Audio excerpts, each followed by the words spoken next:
اعوذ باللہ من الشیطان الرجیم بسم اللہ الرحمن الرحیم السلام علیکم ورحمۃ اللہ وبرکاتہ۔ ویورز، آج ہم بفضل خدا اللہ تعالیٰ کی رحمت کی بدولت سورہ انفال کی آیت نمبر 25 سے 28 کا لفظی اور بامحاورہ ترجمہ سیکھیں گے انشاءاللہ۔ اس سے پہلے ہم آیت نمبر 1 سے 24 تک کی لفظی اور بامحاورہ ترجمہ مختلف ویڈیوز میں ہم سیکھ چکے ہیں، تو آئیے شروع کرتے ہیں آج کا سبق۔ بسم اللہ الرحمن الرحیم، آیت نمبر 25 سے 28۔ وَاتَّقُوا، اور ڈرو، فِتْنَةً، فتنے سے، لا تصیبن، جو نہ پہنچے گا، الذین، صرف ان لوگوں کو، ظلموا، جنہوں نے ظلم کیا، منکم، تم میں سے،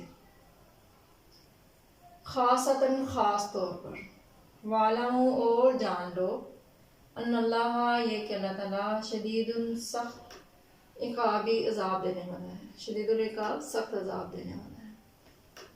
وا کا مطلب پھر سے وہی آیا ہے، اور اتا کو ہم نے پہلے بڑی دفعہ پڑھا ہے، اور پھر سے وہی لفظ، اس کا وہی معنی آئے گا، اللہ سے ڈرو، اتا کو ڈرو۔ یہاں پر اللہ سے ڈرنے کی بات نہیں، یہاں پر آزمائش یا فتنے سے ڈرنے کی بات ہو رہی ہے۔ فتنے کا لفظ قرآن پاک میں کئی معنوں میں استعمال ہوا ہے۔ اولاد کو بھی فتنہ یعنی آزمائش کہا گیا، روز قیامت کو بھی فتنہ کہا گیا، اور اسی طرح سے مختلف آزمائشوں کو فتنہ کہا گیا۔ تو یہاں پر بھی ایک فتنے کی ہی بات ہو رہی ہے۔ وَاتَّقُوا، ڈرو، فِتْنَةً، اس فتنے سے، لا تُصِیبَنَّ، جو خصوصی طور پر نہ پہنچے گا، الذین، ان لوگوں کو، ظلموا، جنہوں نے ظلم کیا، منکم، تم میں سے، خاصۃً، خاص طور پر، وَاعْلَمُوا، اور جان لو، ان اللہ، یہ کہ اللہ تعالیٰ، شدید العقاب، سخت عذاب دینے والا ہے۔ وَاذْکُرُوا، اور یاد کرو، اذ، جب، انتم، تم تھے، قلیل، تھوڑے سے، قلیل کا لفظ بھی اردو میں ہم استعمال کرتے ہیں، قلیل یعنی کہ تھوڑا۔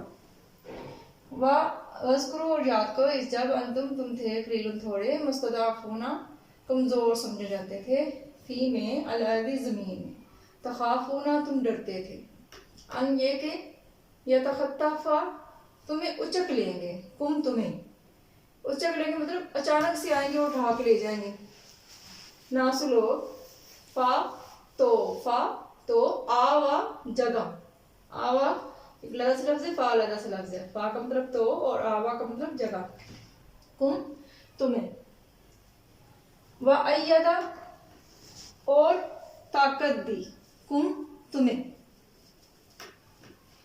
اور ایدہ، طاقت دی، کم، تمہیں، بھی، ساتھ، نصری، مدد کے، ہی، اپنی، یعنی اللہ تعالیٰ نے اپنی مدد کے ساتھ تمہیں طاقت دی، اور رازقہ، رزق دیا، کم، تمہیں، من، سے، طیباتی، پاکیزہ چیزوں میں سے، لعلکم، تاکہ تم، شاید کہ تم، تشکرون، شکر ادا کرو۔ لعلکم بھی دو معنی میں آتا ہے، شاید کہ تم یا تاکہ تم، لیکن شاید کہ تم یا پھر تاکہ تم دونوں کا سیم ہی معنی ہوتا ہے۔ یا ایھا الذین آمنوا، اے ایمان والو، لا تخونوا، نہ تم خیانت کرو، اللہ سے، والرسول، اور رسول صلی اللہ علیہ وآلہ وسلم سے، وتخونوا، اور نہ ہی تم خیانت کرو، اماناتی، امانتوں میں، اماناتی ایک لفظ ہے، کم لفظ ہے، اماناتی، امانتوں میں، کم، اپنی یا تمہاری، یعنی کہ تم اپنی امانتوں میں خیانت نہ کرو، وانتم، اور تم، تعلمون، جانتے بھی ہو۔ تعلمون علم سے ہی یہ لفظ نکلا، اصل لفظ تھا عین، لام اور بیم، علم، جاننا، تعلمون، تم جانتے بھی ہو، وَاعْلَمُوا، اور جان لو، یہ پھر سے وہی علم سے نکلا، وَاعْلَمُوا، اور جان لو، انما، یہ کہ، اموال، مال، اردو میں ہم اسی طرح یہ لفظ استعمال کرتے ہیں، اور مال کی ہی جمع اموال ہے، جو کہ اردو میں بھی ہم اسی طرح سے استعمال کرتے ہیں۔ اموال، مال، ہم، تمہارے، اور اولاد، اولاد، تم، تمہاری اولاد کا لفظ بھی ہم اسی طرح سے اردو میں استعمال کرتے ہیں، فتنۃ، آزمائش ہے۔ وَاعْلَمُوا، جان لو، انما، یہ کہ، اموالکم، تمہارے مال، اولادکم، اور تمہاری اولاد، فتنۃ، آزمائش ہے۔ اب یہاں پر اولاد کے لیے فتنہ کا لفظ استعمال ہوا یعنی کہ آزمائش، اور وہاں پر ایک لحظہ سے فتنے کے لیے استعمال ہوا یعنی کہ اللہ تعالیٰ کا عذاب۔ وَأَنَّ اللَّهَ، یہ کہ اللہ تعالیٰ عندہ اسی کے پاس ہے اجر یا ثواب عظیم بڑا، اور یہ کہ اللہ کے پاس بڑا ثواب ہے۔ اب یہاں پہ ہم پھر ان لفظوں کو دوبارہ سے دیکھ لیتے ہیں جو اردو میں بھی استعمال ہوتے ہیں۔ جیسے یہاں پہ تھا ظالم، ظلم لفظ جو اردو میں استعمال ہوتا ہے، ظالم انہوں نے ظلم کیا۔ اسی طرح سے عالم علم سے ہے، شدید اردو میں بھی ہم شدید کا لفظ استعمال کرتے ہیں، شدید جس کا مطلب ہوتا ہے سخت، شدید کا لفظ بھی استعمال کرتے ہیں، سخت کا لفظ بھی استعمال کرتے ہیں۔ اسی طرح سے اذکروا ذکر کرنا سے نکلا، یہ ذکر سے نکلا ہے، یاد کرو۔ اسی طرح سے قلیل کا لفظ ہے جو اردو میں استعمال ہوتا ہے۔ ارض زمین کا لفظ اردو میں بھی ہم اس کو اس طرح سے بھی استعمال کرتے ہیں۔ خوف تخاف ہونا خوف سے نکلا، خوف سے، یہ خوف جو اردو میں ہم استعمال کرتے ہیں۔ تو یہ اسی طرح اگر ہم سمجھیں گے تو ہمیں آسانی ہوگی ترجمہ کرنے میں۔ ناس لوگ، ناس بھی ہم اردو میں استعمال کرتے ہیں، ناس۔ اسی طرح سے رضا کا رزق کو بھی ہم اردو میں استعمال کرتے ہیں۔ طیبات کو بھی ہم اردو میں استعمال کرتے ہیں پاکیزہ چیزوں کے لیے۔ تشکرون شین کاف رے شکر کا لفظ ہم اردو میں استعمال کرتے ہیں۔ اسی طرح سے آمن ایمان کا لفظ یا امن کا لفظ ہم استعمال کرتے ہیں۔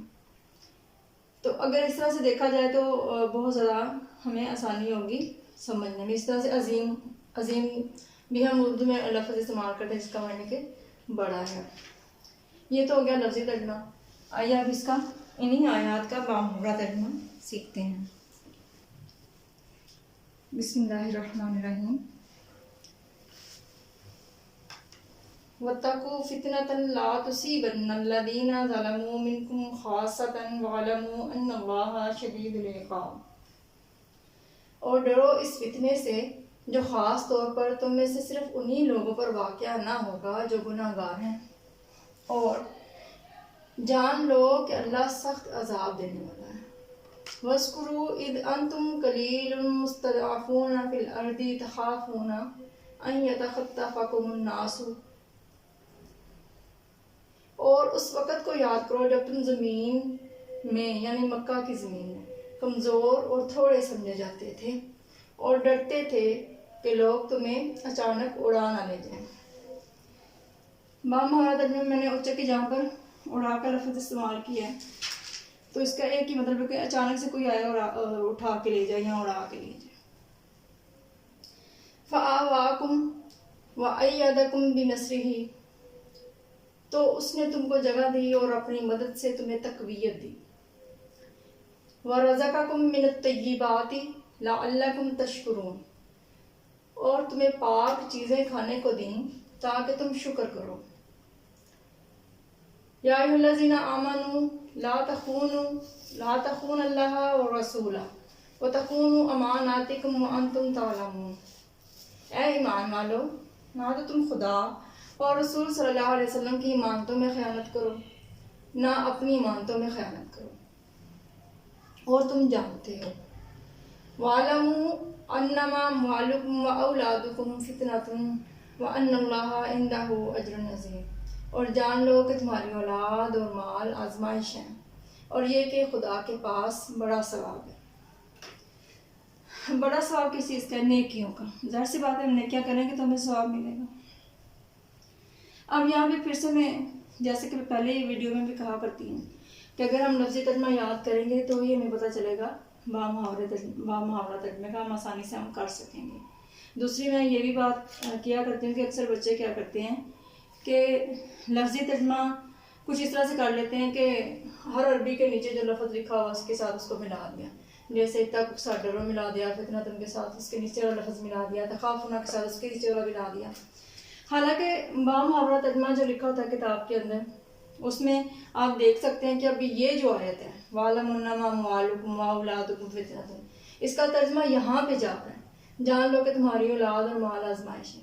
یعنی بامحاورہ ترجمہ کرتے وقت لفظ جو ہیں وہ آگے پیچھے جو لفظی معنی ہوتے ہیں وہ آگے پیچھے ہو جاتے ہیں، تو اس لیے پہلے لفظی ترجمہ سیکھیں تاکہ بامحاورہ ترجمہ آپ آسانی سے کر سکیں، جیسے کہ میں نے آپ کو پہلے لفظی ترجمہ ان کا بتایا ان آیات مبارکہ کا۔ اب دیکھتے ہیں کہ ان میں ہمیں اللہ تعالیٰ کیا بات سمجھا رہے ہیں۔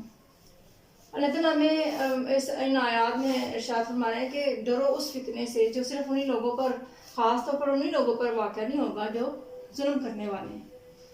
یعنی کہ یہاں پر جو خاص طور پر بات وہ یہ کہ صرف ظلم کرنے والے ہی ظالم نہیں ہوتے، بلکہ ان کا ساتھ دینے والے بھی ظالم ہوتے ہیں، یا پھر ان کے ظلم پر خاموش رہنے والے بھی انہی کے ساتھ شمار ہوتے ہیں۔ تو اسی لیے کہا گیا کہ اللہ تعالیٰ نے حدیث مبارکہ سے ثابت ہوتا ہے کہ اللہ تعالیٰ نے بہت ساری قوموں کو اس وجہ سے تباہ کیا کہ وہ لوگ خود تو نیک عمل کرتے تھے لیکن دوسروں کو نیکی کا حکم نہیں دیتے تھے، نہ ہی دوسروں کو نیکی کی طرف بلاتے تھے، یا پھر اگر کوئی ظلم کر رہا ہوتا تھا تو ان کے ظلم پر خاموشی اختیار کر لیتے تھے۔ یعنی خود تو نیک عمل کرتے تھے لیکن ظالموں کے ظلم پر خاموشی اختیار کر لیتے تھے۔ تو اسی بارے میں اللہ تعالیٰ فرما رہا ہے کہ جو ظلم کا ساتھ دیتے ہیں یا جو خاموش رہتے ہیں یا نیکوکار ہیں لیکن وہ ظالم کو روکتے نہیں، تو وہ جو فتنہ ہے وہ ان کو بھی پہنچے گا۔ وہ فتنہ کیا ہے؟ شدید عذاب کا، اللہ تعالیٰ کے سخت عذاب کا۔ اب آ جاتے ہیں آیت نمبر 26 پہ۔ اس میں اللہ تعالیٰ فرما رہا ہے خاص طور پہ ان مومنین کے لیے جو مکہ میں تھے جب اسلام کی ابتدا ہوئی، اور صحابہ کرام جو مکہ میں رہتے تھے، تو اس وقت مسلمانوں کی حالت بہت زیادہ خراب تھی۔ یعنی کفار جو تھے وہ انہیں طرح طرح کی تکلیفیں پہنچاتے تھے اور طرح طرح کی اذیتیں پہنچاتے تھے۔ تو اس وقت کو اللہ تعالیٰ کہہ رہا ہے کہ اس وقت کو یاد کرو کہ جب تم زمین میں، یعنی زمین میں یہاں سے مراد مکہ کی زمین میں، کہ جب تم مکہ کی زمین میں تھوڑے سمجھے جاتے تھے اور کمزور سمجھے جاتے تھے، تو پھر اللہ تعالیٰ نے کیا کیا؟ اللہ تعالیٰ نے مومنوں کی مدد کی۔ تو اللہ تعالیٰ فرمایا کہ میں نے تمہیں جگہ دی۔ جگہ کہاں پہ دی؟ پہلے مدینہ میں اور بعد میں بھی مکہ بھی فتح ہوا۔ اسی طرح اللہ تعالیٰ نے اپنی مدد کے ساتھ مسلمانوں کو تقویت دی، پھر اللہ تعالیٰ نے پاک چیزیں دی کھانے کو۔ تو یہ سب اللہ تعالیٰ نے کیوں کیا؟ تاکہ ہم لوگ شکر گزار بن جائیں، اللہ کا شکر کرنے والے بن جائیں۔ اب آتے ہیں آیت نمبر 27 پر۔ اس میں اللہ تعالیٰ فرما رہے ہیں کہ اے ایمان والو، اپنی اور اللہ کی امانتوں میں خیانت نہ کرو، اپنی اور اللہ کی اور رسول صلی اللہ علیہ وسلم کی امانتوں میں خیانت نہ کرو۔ اب سب سے پہلے ہم بات کرتے ہیں اللہ اور رسول صلی اللہ علیہ وسلم کی امانتوں میں خیانت کے بارے میں۔ تو اللہ اور اس کے رسول صلی اللہ علیہ وسلم کے جو بھی احکامات ہیں، اگر ہم ان احکامات کو نہیں مانتے یا ان احکامات میں سے کچھ حصے کو مان لیتے ہیں، کچھ کو نہیں مانتے، تو یہ اللہ تعالیٰ اور رسول صلی اللہ علیہ وسلم کی امانتوں میں خیانت ہے۔ اب آ جاتے ہیں یہاں پر جو اللہ تعالیٰ فرما رہا ہے کہ اپنی امانتوں میں بھی خیانت نہ کرو۔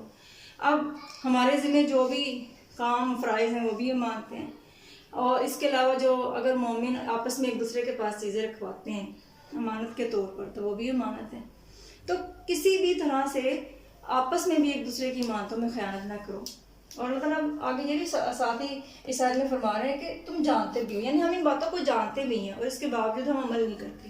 تو ہمیں کیا چاہیے؟ ہمیں عمل کرنا ہے تاکہ ہم ان آیات پر عمل کر کے اللہ تعالیٰ کی رضا حاصل کر سکیں۔ اب آگے چلتے ہیں، یہاں پہ اللہ تعالیٰ فرما رہے ہیں جان لو کہ تمہارا مال اور اولاد آزمائش ہے۔ اب یہاں پر فتنہ کا لفظ آزمائش کے طور پر آیا ہے اور وہاں پر فتنہ کا لفظ اللہ تعالیٰ کے عذاب کے طور پر آیا ہے، ٹھیک ہے؟ تو یہ تھوڑا سا ہے کہ فتنے کا لفظ جو ہے قرآن پاک میں جگہ جگہ پہ مختلف معنوں میں استعمال ہوا ہے۔ تو یہاں پہ اللہ تعالیٰ فرمایا کہ تمہارے مال اور تمہاری اولاد جو ہے وہ آزمائش ہے، یعنی انسان کو اللہ تعالیٰ مال دے کر بھی آزماتا ہے کہ وہ اس مال کو اچھے کاموں میں استعمال کر رہا ہے کہ نہیں کر رہا، مال چھین کے بھی آزماتا ہے کہ وہ تنگ دستی میں بھی اللہ تعالیٰ کا شکر کر رہا ہے کہ نہیں کر رہا۔ اس طرح سے اولاد بھی انسان کے لیے آزمائش ہے۔ کسی کو اللہ تعالیٰ اولاد نہیں دیتا تو آزماتا ہے، اور کسی کو اگر اولاد دیتا ہے تو پھر بھی اگر انسان اپنی اولاد کی پرورش میں اللہ کو بھول جاتا ہے تو وہ بھی ایک طرح سے آزمائش ہے، اور اگر اولاد فرمانبردار نہیں نکلتی تو وہ بھی آزمائش ہے، یا پھر اگر اللہ تعالیٰ نے اولاد دی اور پھر واپس لے لی تو وہ بھی ایک طرح سے آزمائش ہے۔ تو اللہ تعالیٰ صاف اس آیت میں فرما رہا ہے کہ مال اور اولاد یہ دونوں انسان کے لیے آزمائش ہیں۔ ساتھ ہی اللہ تعالیٰ نے ہمیں یہ بھی اس آیت میں بتایا وَأَنَّ اللَّهَ عِندَهُ أَجْرٌ عَظِيمٌ، کہ اللہ کے پاس نیکیوں کا بڑا ثواب اور اجر ہے۔ یعنی انسان کو ہر نیکی یہ سوچ کر کرنی چاہیے کہ ہمیں اس کا اجر اللہ رب العزت نے دینا ہے۔ تو ناظرین، یہ تھی ہماری آج کی آیات۔ اللہ تعالیٰ ہمیں قرآن پاک کو اچھے طریقے سے سمجھنے اور قرآن پاک کی تعلیمات پر عمل کرنے کی توفیق عطا فرمائے، آمین ثم آمین۔ اور ہماری غلطیوں کو اللہ تعالیٰ معاف فرمائے اور ہم سب کے لیے آسانیاں پیدا کریں۔ اس کے ساتھ ساتھ میں یہ ضرور کہوں گی کہ اگر ابھی تک آپ لوگوں نے ہمارے چینل کو سبسکرائب نہیں کیا تو اسے سبسکرائب کر لیں اور بیل آئیکن کا بٹن دبا دیں تاکہ آپ کو تمام ویڈیو کے نوٹیفیکیشن جو ہیں وہ ملتے رہیں۔ اگر پسند آئے تو لائک بھی کریں اور اپنے دوستوں اور عزیزوں کے ساتھ شیئر ضرور کریں تاکہ قرآن پاک کو سمجھنے سمجھانے کا یہ سلسلہ ہم دور دور تک پہنچا سکیں اور دنیا اور آخرت کی نیکیاں حاصل کر سکیں۔ اور کمنٹ میں ہمیں یہ بھی بتائیں کہ آپ کو یہ سلسلہ جو ہے کیسا لگا، اور اگر اس میں کچھ آپ کچھ سوال کرنا چاہتے ہیں، کچھ پوچھنا چاہتے ہیں تو آپ کمنٹس باکس میں پوچھ سکتے ہیں۔ اللہ تعالیٰ ہم سب کے لیے آسانیاں پیدا فرمائے، آمین ثم آمین۔